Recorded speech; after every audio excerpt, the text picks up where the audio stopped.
ഈ വീഡിയോ ഇപ്പോഴത്തെ യുദ്ധത്തിന്റെ കാരണങ്ങൾ, ഫലങ്ങൾ, അതിന്റെ ചരിത്രം, ഭാവിയിലെ പ്രാധാന്യം എന്നിവയെക്കുറിച്ചുള്ള ഞങ്ങളുടെ 7 ഭാഗങ്ങളുള്ള പരമ്പരയിലെ ഒന്നാണ്. ഒരു പൂർണ്ണമായ ചിത്രം ലഭിക്കാൻ ഈ പരമ്പര മുഴുവനായി കാണുക. 1979-ലെ വിപ്ലവത്തിന് ശേഷം ഇറാൻ ഇതാദ്യമായി ഇങ്ങനെയൊരു വലിയ നേതൃത്വ പ്രതിസന്ധി നേരിടുകയാണ്. പരമോന്നത നേതാവ് ആയത്തുള്ള അലി ഖമേനിയുടെ അപ്രതീക്ഷിത മരണം പിൻഗാമിയെ കണ്ടെത്താനുള്ള ഭരണഘടനാപരമായ നടപടികൾക്ക് വഴിയൊരുക്കിയെങ്കിലും യഥാർത്ഥത്തിൽ സാഹചര്യം വളരെ സങ്കീർണമാണ്. രാജ്യത്തിനകത്ത് വലിയ അധികാരതർക്കങ്ങളും പ്രാദേശികമായ പ്രത്യാഘാതങ്ങളും ഇതിനുണ്ട്. ഇതൊരു സാധാരണ അധികാര കൈമാറ്റം മാത്രമല്ല, ഇറാന്റെ ഭാവിയെ തന്നെ മാറ്റിമറിക്കുന്ന ഒരു നിർണായക ഘട്ടമാണിത്. അതിന്റെ അലയൊലികൾ പശ്ചിമേഷ്യയിലും അതിനപ്പുറവും ഉണ്ടാകും. വലിയ പ്രാധാന്യമുള്ള കാര്യമാണിത്. രാജ്യത്തിന്റെ ആണവായുധ മോഹങ്ങൾ, പ്രാദേശിക പ്രോക്സി ശൃംഖലകൾ, ആഗോള ഊർജ്ജ വിപണിയുടെ സ്ഥിരത എന്നിങ്ങനെ പല കാര്യങ്ങളെയും ഇത് നേരിട്ട് ബാധിക്കും. ഇറാന്റെ ഭരണഘടന അനുസരിച്ച് ഒരു താൽക്കാലിക നേതൃത്വ സമിതി ഇപ്പോൾ രൂപീകരിച്ചിട്ടുണ്ട്. ഇപ്പോഴത്തെ പ്രസിഡന്റ്, ജുഡീഷ്യറിയുടെ തലവൻ, ഗാർഡിയൻ കൗൺസിലിലെ ഒരു അംഗം എന്നിവരാണ് ഈ സമിതിയിലുള്ളത്. ഷിയ പുരോഹിതന്മാരുടെ ശക്തമായ സമിതിയായ 88 അംഗങ്ങളുള്ള അസംബ്ലി ഓഫ് എക്സ്പെർട്സ് ഒരു സ്ഥിരം പിൻഗാമിയെ തിരഞ്ഞെടുക്കുന്നതുവരെ ഈ താൽക്കാലിക സമിതി രാജ്യത്തിന്റെ ഭരണം നടത്തും. എന്നാൽ ഒരു പുതിയ പരമോന്നത നേതാവിനെ തിരഞ്ഞെടുക്കുക എന്നത് അത്ര എളുപ്പമുള്ള കാര്യമല്ല. ഈ പ്രക്രിയ രഹസ്യ സ്വഭാവമുള്ളതാണ്. പൊതുജനങ്ങളിൽ നിന്ന് മറച്ചുവെച്ചുകൊണ്ട് രഹസ്യമായാണ് ചർച്ചകൾ നടക്കുന്നത്. അതുകൊണ്ട് പ്രധാന സ്ഥാനാർത്ഥികളെക്കുറിച്ചോ അണിയറയിലെ ചരടുവലികളെക്കുറിച്ചോ അറിയാൻ ബുദ്ധിമുട്ടാണ്. അവസാനമായി ഇങ്ങനെയൊരു മാറ്റം നടന്നത് 1989-ൽ ആയത്തുള്ള റുഹുള്ള ഖൊമേനിയുടെ മരണശേഷമാണ്. ഇപ്പോഴത്തെ സാഹചര്യം ഒരുപാട് വെല്ലുവിളികൾ നിറഞ്ഞതാണ്. പ്രത്യേകിച്ചും പുറത്തുനിന്നുള്ള സമ്മർദ്ദങ്ങളും രാജ്യത്തിനകത്തെ ഭരണകൂടത്തോടുള്ള എതിർപ്പുകളും വർദ്ധിച്ചുവരുന്ന ഈ സമയത്ത് ഇറാന്റെ സ്ഥാപനങ്ങൾ, വിവിധ ഗ്രൂപ്പുകൾ, സുരക്ഷാ സംവിധാനങ്ങൾ എന്നിവയുടെ കെട്ടുറപ്പ് ഈ സാഹചര്യത്തിൽ പരീക്ഷിക്കപ്പെടും. ഇതിന്റെ ഫലം ഇറാന്റെ ആഭ്യന്തര സാഹചര്യങ്ങളെ മാത്രമല്ല, അതിന്റെ വിദേശനീതിയും പ്രാദേശിക നിലപാടുകളെയും പതിറ്റാണ്ടുകളോളം സ്വാധീനിക്കും. ഈയൊരു നിമിഷത്തിന്റെ ഗൗരവം ശരിക്കും മനസ്സിലാക്കണമെങ്കിൽ ഇസ്ലാമിക റിപ്പബ്ലിക്കിന്റെ അടിസ്ഥാന തത്വങ്ങളിലേക്ക് നമ്മളൊന്ന് തിരിഞ്ഞു നോക്കണം. പരമോന്നത നേതാവിനാണ് അവിടെ പരമാധികാരം. കാര്യനിർവഹണ, നിയമനിർമ്മാണ, നീതിന്യായ വിഭാഗങ്ങളിൽ വരെ വലിയ അധികാരങ്ങളുള്ള അന്തിമ തീരുമാനമെടുക്കുന്നയാളും സൈനിക മേധാവിയുമൊക്കെയാണ് അദ്ദേഹം. മതപരമായ തത്വങ്ങളും ജനാധിപത്യപരമായ കാര്യങ്ങളും കൂടിച്ചേർന്ന ഈയൊരു പ്രത്യേക സംവിധാനത്തിൽ പരമോന്നത നേതാവിലും ഗാർഡിയൻ കൗൺസിലിലുമായിരുന്നു എപ്പോഴും വലിയ അധികാരം കേന്ദ്രീകരിച്ചിരുന്നത്. ഭരണഘടനാപരമായി പരമോന്നത നേതാവിനെ നിയമിക്കാനും മേൽനോട്ടം വഹിക്കാനും ആവശ്യമെങ്കിൽ നീക്കം ചെയ്യാനുമുള്ള അധികാരങ്ങളുണ്ടായിട്ടും അസംബ്ലി ഓഫ് എക്സ്പെർട്സ് ഇതുവരെ ഒരു റബ്ബർ സ്റ്റാമ്പ് പോലെയാണ് പ്രവർത്തിച്ചിട്ടുള്ളത്.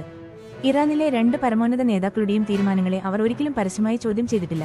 ഈ സാഹചര്യം വ്യക്തമാക്കുന്നത് അനൌദ്യോഗികമായ അധികാരഘടനകൾക്ക് അവിടെ എത്രത്തോളം സ്വാധീനമുണ്ടെന്നും വിശ്വസ്തർക്ക് മാത്രം ഈ സഭയിൽ എത്താൻ കഴിയൂ എന്ന് ഉറപ്പുവരുത്തുന്ന സൂക്ഷ്മമായ പരിശോധനാ പ്രക്രിയയെക്കുറിച്ചുമൊക്കെയാണ്. ഈ ഇപ്പോഴത്തെ പ്രതിസന്ധിക്ക് പിന്നിൽ മേഖലയിലെ വർദ്ധിച്ച സംഘർഷങ്ങളുടെ പശ്ചാത്തലവുമുണ്ട്. അടുത്തിടെയുണ്ടായ ആക്രമണങ്ങളും നിലവിലുള്ള സംഘർഷങ്ങളുമെല്ലാം ഈ ഭൗമരാഷ്ട്രീയ സാഹചര്യത്തെ കൂടുതൽ അസ്ഥിരപ്പെടുത്തിയിട്ടുണ്ട്. ഭരണകൂടത്തിന് പലപ്പോഴും ജനകീയ പ്രക്ഷോഭങ്ങൾ നേരിടേണ്ടി വന്നിട്ടുണ്ട്. ക്രൂരമായ അടിച്ചമർത്തലുകളിലൂടെയാണ് ഇതൊക്കെ അടിച്ചമർത്തപ്പെട്ടത്. ഇപ്പോഴും ജനങ്ങളിൽ വലിയൊരു വിഭാഗം അസംതൃപ്തരാണ്. അതുകൊണ്ട് തന്നെ പിൻഗാമിയെക്കുറിച്ചുള്ള ചോദ്യം ആരാണ് അടുത്തത് നയിക്കുക എന്നതിനെക്കുറിച്ച് മാത്രമല്ല, ഈ ഭരണകൂടം ഈ പ്രതിസന്ധി ഘട്ടത്തിൽ ആഭ്യന്തര ഭിന്നതകളെയും ബാഹ്യ സമ്മർദ്ദങ്ങളെയും എങ്ങനെ കൈകാര്യം ചെയ്യുമെന്നതിനെക്കുറിച്ചുകൂടിയാണ്. ഇത്തരം സാഹചര്യങ്ങൾ നേരിടാനുള്ള സ്ഥാപനപരമായ തയ്യാറെടുപ്പുകൾ പതിറ്റാണ്ടുകളായി അവിടെയുണ്ട്. ഏത് ആഘാതങ്ങളെയും അതിജീവിക്കാനും ഭരണപരമായ തുടർച്ച ഉറപ്പാക്കാനും വേണ്ടിയാണ് ഇത് രൂപകൽപ്പന ചെയ്തിരിക്കുന്നത്. പക്ഷേ നിരവധി ഉന്നത ഉദ്യോഗസ്ഥരുടെ മരണമടക്കമുള്ള ഈ അടുത്ത കാലത്തുണ്ടായ സംഭവങ്ങളുടെ വ്യാപ്തി മുമ്പെങ്ങുമില്ലാത്ത അനിശ്ചിതത്വത്തിലേക്കാണ് കാര്യങ്ങളെ എത്തിച്ചിരിക്കുന്നത്. ഈ മാറ്റം ഈ സംവിധാനത്തിന്റെ നിലനിൽപ്പിന് ഒരു വലിയ പരീക്ഷണമായിരിക്കും. തങ്ങളുടെ ആന്തരിക കാര്യങ്ങളെയും അധികാരം നിലനിർത്താനുള്ള കഴിവിനെയും അവർക്ക് വീണ്ടും വിലയിരുത്തേണ്ടി വരും.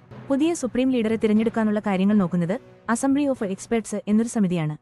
88 ഇസ്ലാമിക പണ്ഡിതന്മാരാണ് ഇതിലുള്ളത്. ഓരോ 8 വർഷം കൂടുമ്പോഴും ഇവരെ തിരഞ്ഞെടുക്കും. പക്ഷേ ഈ സമിതിയിലേക്ക് മത്സരിക്കാൻ വരുന്നവരുടെ യോഗ്യതകൾ ഗാർഡിയൻ കൗൺസിൽ എന്നു പേരുള്ള മറ്റൊരു സമിതിയാണ് പരിശോധിക്കുന്നത്. സുപ്രീം ലീഡർ നേരിട്ടോ അല്ലാതെയോ നിയമിക്കുന്നവരാണ് ഈ ശക്തമായ കൗൺസിലിലെ അംഗങ്ങൾ. ഈ പരിശോധന കാരണം വോട്ടർമാർക്ക് തിരഞ്ഞെടുക്കാൻ കിട്ടുന്ന അവസരങ്ങൾ കുറയുന്നു.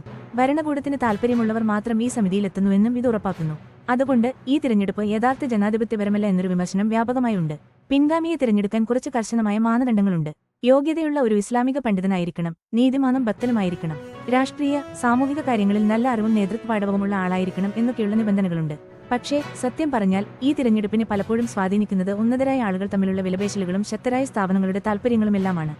കാര്യങ്ങൾ അത്ര ലളിതമല്ല. ഈ രഹസ്യമയമായ തിരഞ്ഞെടുപ്പ് പ്രക്രിയയിൽ പ്രധാന പങ്കുവഹിക്കുന്നത് നിലവിലെ സുപ്രീം ലീഡറുടെ അടുത്ത വൃത്തങ്ങളും കോമിലെ മതപഠനശാലകളിലെ പ്രധാന പുരോഹിതന്മാരും പിന്നെ ഏറ്റവും പ്രധാനമായി ഇസ്ലാമിക് റവല്യൂഷണറി ഗാർഡ് കോർപ്സ് അഥവാ IRGCയും ഒക്കെയാണ്. സുപ്രീം ലീഡറോട് നേരിട്ട് കൂറ് പുലർത്തുന്ന ഒരു പ്രത്യേക സൈനിക വിഭാഗമാണ് ഈ IRGC. സൈനിക, രഹസ്യാന്വേഷണ മേഖലകളിൽ മാത്രമല്ല, അതിനപ്പുറം രാഷ്ട്രീയം, വിദ്യാഭ്യാസം, സാമ്പത്തികം എന്നീ മേഖലകളിലൊക്കെ വലിയ സ്വാധീനം ഇവർക്കിപ്പോഴുണ്ട്. വിപ്ലവ മൂല്യങ്ങൾ സംരക്ഷിക്കുക എന്നത് ഇവരുടെ പ്രധാന ദൗത്യമാണ്. ഇത് കാരണം ആഭ്യന്തര രാഷ്ട്രീയത്തിലും വിദേശ നയത്തിലുമെല്ലാം IRGCക്ക് വലിയ സ്വാധീനമുണ്ട്. പലപ്പോഴും രാജ്യത്തെ പ്രസിഡന്റിനേക്കാൾ ശക്തിയുള്ളവരായിട്ടാണ് ഇവരെ കണക്കാക്കുന്നത്. ഒരു സ്ഥിരം നേതാവിനെ എത്രയും വേഗം നിയമിക്കണമെന്ന IRGCയുടെ നിർബന്ധം ഈ പിൻഗാമി തിരഞ്ഞെടുപ്പിൽ ഇവർക്കുള്ള നിർണായകമായ പങ്ക് വ്യക്തമാക്കുന്നുണ്ട്. ഈ തിരഞ്ഞെടുപ്പ് വെറുമൊരു മതപരമായ ചടങ്ങോ ഭരണഘടനാപരമായ നടപടിക്രമമോ മാത്രമല്ല, മറിച്ച് ഈ ഉന്നത കേന്ദ്രങ്ങൾക്കിടയിൽ ആർക്കാണ് കൂടുതൽ ശക്തി എന്നതിനെ പ്രതിഫലിക്കുന്ന ഒരു തന്ത്രപരമായ തീരുമാനമാണത്. ഇതിന്റെ പ്രത്യാഘാതങ്ങൾ അങ്ങ് ഇറാന്റെ അതിർത്തിയും കടന്ന മേഖലയിലെ സ്ഥിരതയെയും ആഗോള ഊർജ്ജ വിപണിയെയും അന്താരാഷ്ട്ര നയതന്ത്രത്തിന്റെ ഭാവിയെയും ഒക്കെയാണ് ബാധിക്കാൻ പോകുന്നത്. ഭരണഘടനയിൽ ഒരു സുഗമമായ അധികാര കൈമാറ്റത്തെക്കുറിച്ച് പറയുന്നുണ്ടെങ്കിലും കാര്യങ്ങൾ അത്ര ഉറപ്പല്ല. ഇറാന്റെ രാഷ്ട്രീയത്തിൽ വിഭാഗീയ പോരാട്ടങ്ങൾക്ക് വലിയ സാധ്യതയുണ്ട്. യാഥാസ്ഥിതികർ, പരിഷ്കർത്താക്കൾ, മിതവാദികൾ എന്നിങ്ങനെ പല വിഭാഗങ്ങളുണ്ട്. ഓരോ കൂട്ടർക്കും അവരുടേതായ രാഷ്ട്രീയ നിലപാടുകളും കാഴ്ചപ്പാടുകളുമുണ്ട്. ഇപ്പോഴത്തെ ഈ പ്രതിസന്ധി ഈ തമ്മിലടി ഒന്നുകൂടി രൂക്ഷമാക്കിയിരിക്കുകയാണ്. ഇത് ഭരണകൂടത്തിലെ ഉന്നതർക്കിടയിലെ വലിയ വിടവുകൾ പുറത്തു കൊണ്ടുവരുന്നുണ്ട്. IRGCയും മറ്റ് സുരക്ഷാ സേനകളും ആഭ്യന്തര നിയന്ത്രണം നിലനിർത്തുന്നതിലും ഈ ദുർബലമായ സാഹചര്യത്തിൽ ഉണ്ടാകാൻ സാധ്യതയുള്ള പ്രതിഷേധങ്ങളോ അശാന്തമായ കാര്യങ്ങളോ നിയന്ത്രിക്കുന്നതിലും ഒരു നിർണായക പങ്ക് വഹിക്കും. പ്രതിഷേധങ്ങളെ അടിച്ചമർത്താനുള്ള അവരുടെ കഴിവും മനസ്സും ഭരണകൂടത്തിന്റെ നിലനിൽപ്പിന് ഒരു പ്രധാന ഘടകമായിരിക്കും. വിദേശനയത്തിന്റെ കാര്യത്തിലും വലിയ ആശങ്കകളുണ്ട്. ഇറാന്റെ വിദേശനയം പലപ്പോഴും വ്യക്തികളെക്കാൾ ഉപരി അവിടുത്തെ സ്ഥാപനപരമായ താൽപര്യങ്ങളാണ് തീരുമാനിക്കുന്നത്. എങ്കിലും ഒരു പുതിയ പരമോന്നത നേതാവിന് അവരുടെ ആണവ പദ്ധതിയെക്കുറിച്ചുള്ള നിലപാടുകൾ, പ്രോക്സി മിലിഷ്യകൾക്കുള്ള പിന്തുണ, മേഖലയിലെയും ആഗോള ശക്തികളുമായുള്ള ബന്ധങ്ങൾ എന്നിവയിൽ സ്വാധീനം ചെലുത്താൻ കഴിയും. അമേരിക്കയും ഇസ്രായേലുമായി വർദ്ധിച്ചുവരുന്ന സംഘർഷങ്ങൾ നിറഞ്ഞ ഇപ്പോഴത്തെ ആഗോള രാഷ്ട്രീയ സാഹചര്യം കാര്യങ്ങളെ കൂടുതൽ സങ്കീർണമാക്കുന്നു. ഇറാന്റെ വിദേശനയം, പ്രത്യേകിച്ചും ചൈന, റഷ്യ പോലുള്ള കിഴക്കൻ ശക്തികളിലേക്കുള്ള അവരുടെ തന്ത്രപരമായ മാറ്റം തുടരാനാണ് സാധ്യത. പക്ഷേ അത് നടപ്പിലാക്കുന്ന രീതികളിൽ വ്യത്യാസം വരാം. ഈ ആഭ്യന്തര അധികാര പോരാട്ടത്തിന്റെ ഫലം അന്താരാഷ്ട്ര സുരക്ഷയിൽ ആഴത്തിലുള്ളതും ദീർഘകാലത്തേക്കുള്ളതുമായ പ്രത്യാഘാതങ്ങൾ ഉണ്ടാക്കുമെന്ന് മനസ്സിലാക്കി ലോകം ഉറ്റുനോക്കുകയാണ്. ചുരുക്കി പറഞ്ഞാൽ, ഇറാനിലെ അടുത്ത ഭരണാധികാരിയെ തിരഞ്ഞെടുക്കുന്നതൊരു വെറും ഭരണഘടനാപരമായ കാര്യം മാത്രമല്ല. അത് അവിടുത്തെ ഭരണകൂടത്തിന് എത്രത്തോളം പ്രതിരോധിക്കാനുള്ള ശേഷിയുണ്ടെന്നും ഭരണവർഗത്തിനുള്ളിലെ അധികാര സന്തുലനം എങ്ങനെയാണെന്നും അളക്കുന്നൊരു വലിയ പരീക്ഷണമാണ്. പരമോന്നത നേതാവിന്റെ മരണശേഷം ഉടൻ കണ്ട കാഴ്ച ഒരു ആഘാതത്തെയും ഉൾക്കൊള്ളാൻ കഴിയും വിധം ചിട്ടപ്പെടുത്തിയൊരു സംവിധാനമാണ്. സുരക്ഷാ സേനകൾ വേഗത്തിൽ രംഗത്തിറങ്ങി ക്രമസമാധാനം ഉറപ്പാക്കി ഭരണപരമായ കാര്യങ്ങൾ താൽക്കാലികമായി കൈകാര്യം ചെയ്യാനുള്ള പദ്ധതികളും ഒരുക്കി. പക്ഷേ ഈ തുടക്കത്തിലെ സ്ഥിരതയൊന്നും അത്ര ഉറപ്പുള്ളതല്ല. ഈ അടിയന്തര സാഹചര്യം ഒന്ന് ശാന്തമായാൽ മതി. വിവിധ ഗ്രൂപ്പുകൾക്കിടയിലുള്ള ഇതുവരെ അടക്കിവെച്ച കിടമത്സരങ്ങൾ വീണ്ടും തലപൊക്കും. ഭരണരീതി, സാമ്പത്തിക കാര്യങ്ങൾ, ഇറാൻ ലോകരാജ്യങ്ങളോട് എങ്ങനെ ഇടപെടണം എന്നതിലൊക്കെയുള്ള അഭിപ്രായ വ്യത്യാസങ്ങളായിരിക്കും ഇതിനു പിന്നിൽ. ഖമേനിക്ക് ശേഷം ആര് എന്ന ചോദ്യത്തിന് രാജ്യത്തിനകത്തും പുറത്തുമുള്ള വലിയ സമ്മർദ്ദങ്ങൾക്കിടയിലാണ് ഉത്തരം കണ്ടെത്തേണ്ടി വരിക. അതുകൊണ്ട് ഈ അധികാര തർക്കങ്ങൾ ഒരുപാട് നീണ്ടുപോകാനുള്ള സാധ്യത കുറവാണ്. അടുത്ത പരമോന്നത നേതാവിനെ തിരഞ്ഞെടുക്കുന്നത് ഇറാൻ ഇനി ഏതു വഴിക്കാണ് പോകുന്നത് എന്നതിന്റെ ഒരു പ്രധാന സൂചനയായിരിക്കും. വിവിധ വിഭാഗങ്ങളെ ഒരുമിപ്പിച്ചു നിർത്താനും നിലവിലെ പ്രതിസന്ധികളെ അതിജീവിക്കാൻ രാജ്യത്തെ നയിക്കാനും കഴിവുള്ള ഒരാളായിരിക്കുമോ ആ സ്ഥാനത്ത് വരുന്നത്?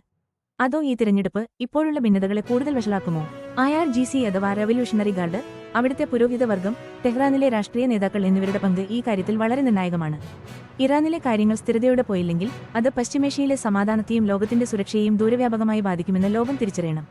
അതുകൊണ്ട് ജാഗ്രതയോടെ കാര്യങ്ങൾ നിരീക്ഷിക്കണം. ഈ അധികാര കൈമാറ്റത്തിന്റെ സങ്കീർണതകൾ ശരിയായി മനസ്സിലാക്കിയാൽ മാത്രമേ പശ്ചിമേഷ്യയുടെ ഭാവി എങ്ങോട്ട് എന്ന് നമുക്ക് ഊഹിക്കാൻ കഴിയൂ.